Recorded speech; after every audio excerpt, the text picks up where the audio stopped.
Hello, আগের পার্টে তো তোমাদের দেখিয়েইছি কলেজের বসন্ত উৎসবে এসেছি। আর কলেজে ফিরে গিয়ে দেখলাম এক এক করে শুরু হয়ে গেল প্রোগ্রাম। এখানটায় ম্যামরা ডান্স করছে আর তারপরে এক এক করে পারফরমেন্স স্টার্ট হলো। আর একবার দেখো কতজন ছিল আর সবাই মিলে একসাথে পারফরমেন্স এনজয় করছিলাম।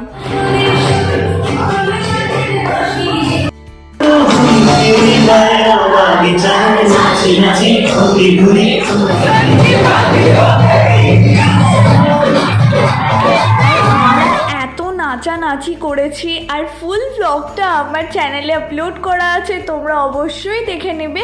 আর এইটা ছিল সেই দিনকার আমার লুক। তোমরা অবশ্যই বলো আমাকে কেমন লাগছে। আর যদি ব্লগটা ভালো লাগে তো অবশ্যই আমার চ্যানেলটাকে সাবস্ক্রাইব করে দিবে। হ্যাপি হোলি সবাইকে।